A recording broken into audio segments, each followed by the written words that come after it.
Hi guys! Welcome po sa ating munting channel. So for this video guys ay gagawa tayo ng pattern ng nurse uniform for men o yung pang lalaki. So may gawa na po kayo tulad dati, may upload na ako nito. So kaya lang meron tong reklamo doon kasi hindi masyado nakikita yung guhit doon kasi lapis lang nagamit ko doon dahil wala akong available na pentel pin that time. So ngayon ulitin natin base sa inyong mga requests. Gagamit na ng pentel pin. So ito ang ating pattern guys, yan. Kapold po siya and then fold pa ulit natin siya ng dalawa. So unang gagawin natin dito guys, first step sa paggawa ng pattern ko ay ilalagay muna ko ng pinaka shoulder line o yung pinaka border line dito sa as. Yan. Ito yung maging border line natin siya guys, no?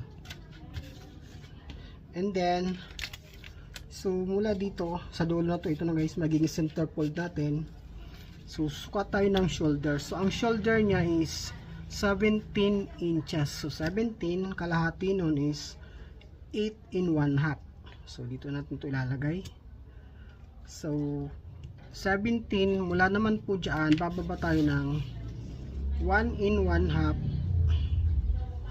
para sa shoulder slope, or 1 and 3/4 pwede rin po siya guys, depende kung gaano kalaki yung inyong gagawin, gaano kalaki yung susukat. Pero pwede pong lumaki yan, pwede lumiit, depende sa susukatan niyo po. So shoulder slope po yun para mababa doon. And then mula naman dito susukat ako ng neck width na 4 inches. So 4 inches ang nilagay ko dito guys kasi mayroon po itong collar. Ang collar nito is Chinese collar po. So nilagyan ko lang konti yung uka para hindi masyado maskip pag sinot na, pag nilagay mo na yung Chinese collar. Mula dito 4 inches papunta doon, and then naguhitan ko naman to papunta dyan. So kung anong sukat nito guys, so 4 and 1/2, ganon din po dapat yan, hanggang dito ka lang siya. So mula naman dyan, sukat ako ng 1 inch para sa front and back, ganon din dito. So and then pinitrace ko naman dyan yung para sa back parts. So ganito lang ginagawa ko guys para sa back parts. So ito yung paraan ko para kunin yung front and back. So ipabakat ko lang to dun sa kabila pag ganyan. So ito po siya guys, yan, ito. So ito na siya para sa back parts. So ganito na natin siya.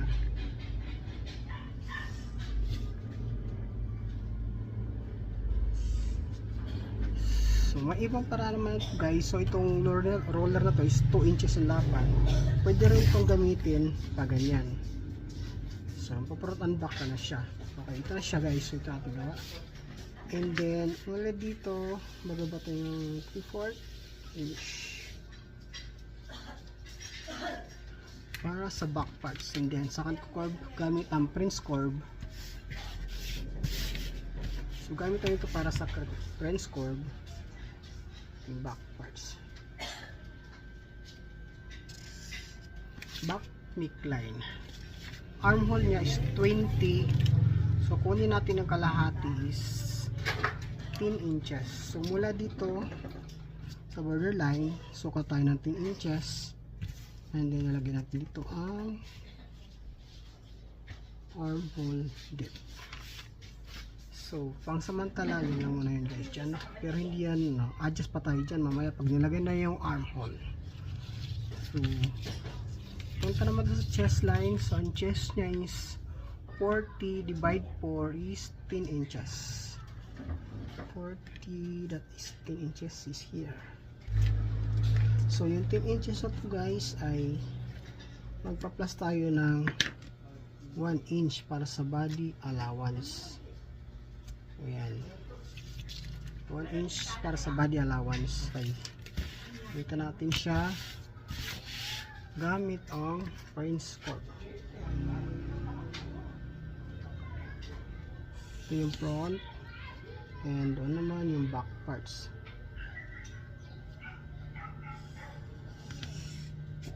Yan. So sukatin natin kung sakto sa 20. Kung hindi naman, adjust tayo dito.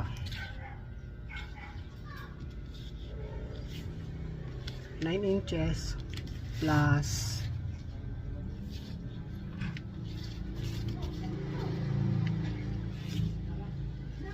sakto siya guys, 20. Kung hindi nyo makuha, adjust lang po dito, pwede siya.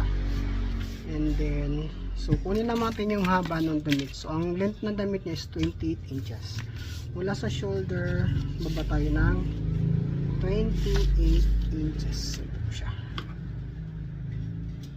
Okay. Then hihitan natin siya ng diretso.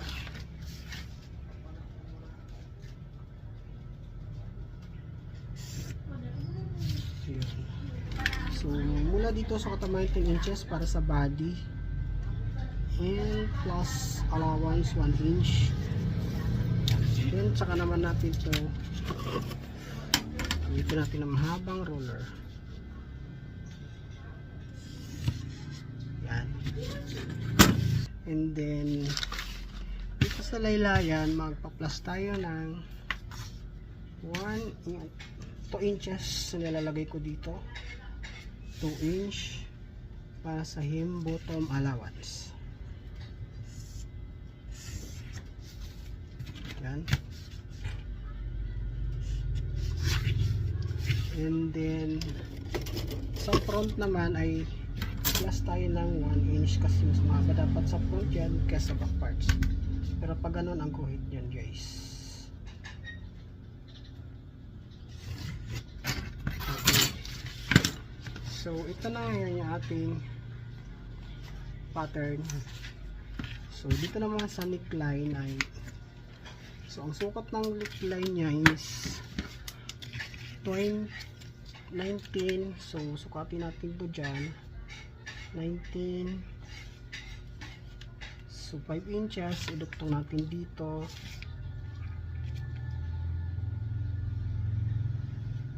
Ang 19. So yan. So dito siya guys. Ang 19. So ang ating neckline,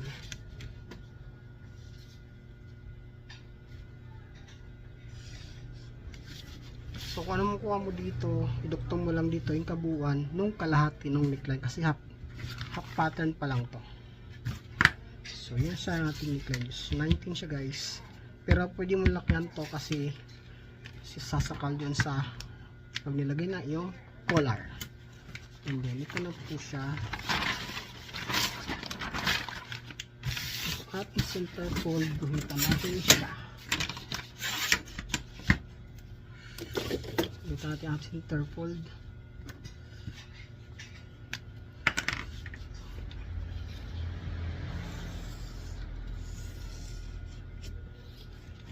Yan.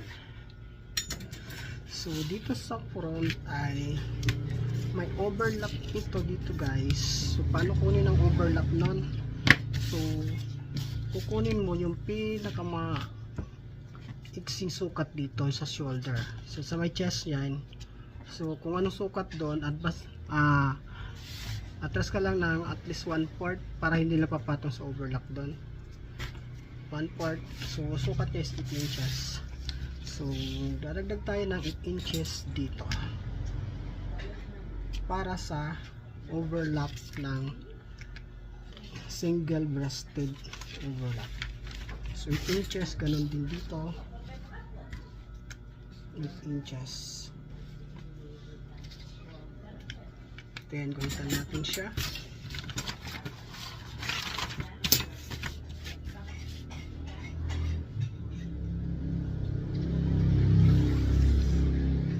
Diretso.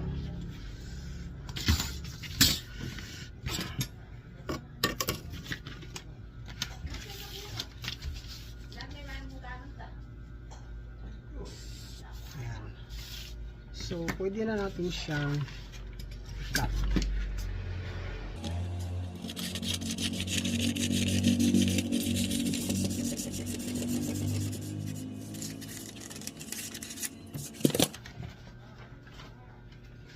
Yun. So, ilagyan natin to. Back parts. Allowance lang ito guys ay half inch, pwedeng 1/4. Pero half inch nilalagay ko para hindi ako kakapusin. Ayan. Half inch ang sewing allowance.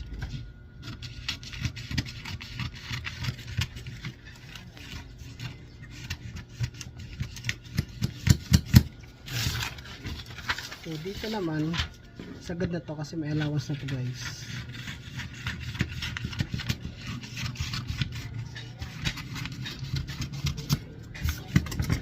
So dito ay ito ay front and back pattern na ito guys.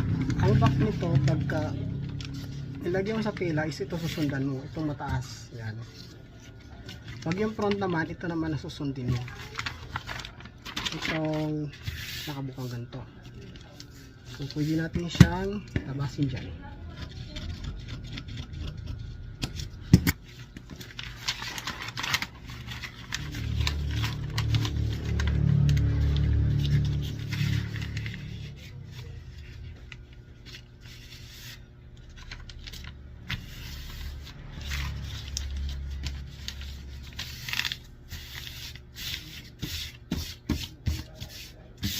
Gamit tong tracing wheel guys, guhitan natin to ang front parts.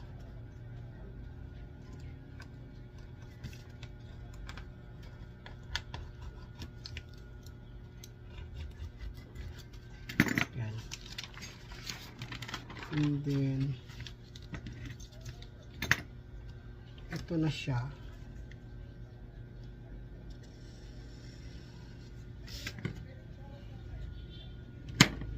So, pwede na natin ito gupin.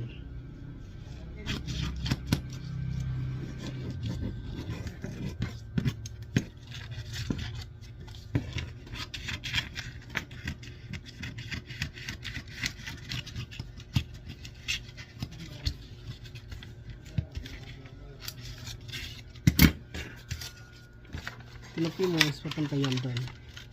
Magiging ganun yan pag nag-overlap na doon sa kabuo na yung damit. So, yan dapat din siya. Andito kasi yung butonis na yan. So, ganyan. So, ito na yung ating pattern ng front and back. So, may slit ito guys dito. Sumula dyan, 4 inches. Slit yan.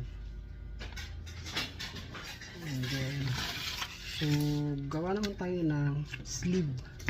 So, sleeve dito na natin gagawin para isang pattern ng sukat tayo mula dito. Ito muna natin. Mula dyan ay ang haba ng sleeve is 9 inches. So, 9 ito. And then, open niya is 14, so divide 2 is 7 inches. Yan. So 9 inches ko natin kalahati, 4 and 1/2.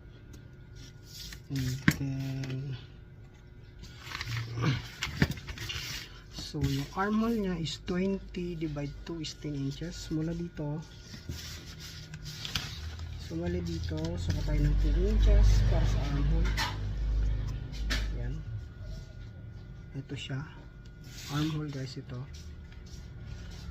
And then guhitan natin ito ay ganyan. And ganun din dito and dito.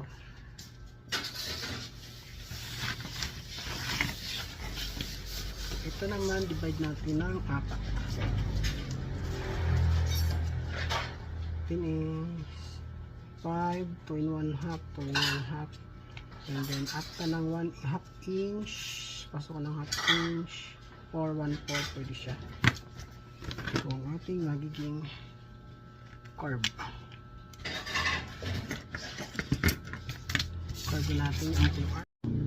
So yun guys, dito sa front parts left side ng overlap mayroon po itong facing pinakailalim.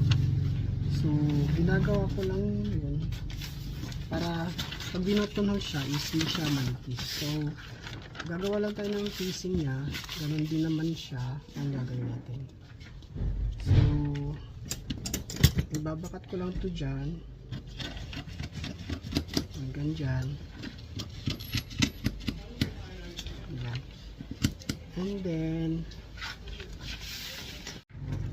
bahay siguro 3C1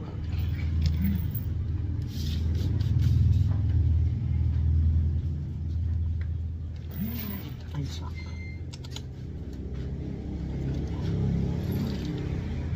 Okay. So ito guys ay dapat mas mababa to dito. So ganito lang gagawin nyo. Ganyan siya. So dapat hindi papatong doon. And then gaganon mo siya.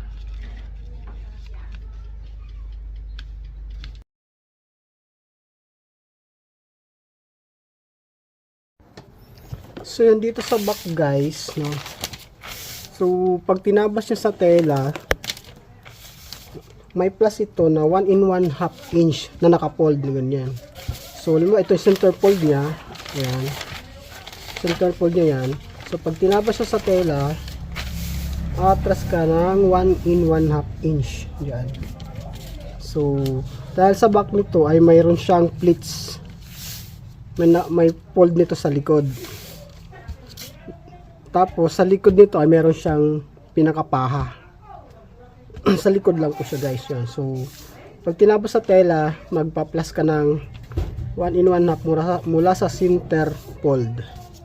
So yun po ang pagtabas ng ganitong tela. So dahil isa lang ang pattern natin, front and back, ginagawa ko to sa mga customized na ginagawa ko ng pattern.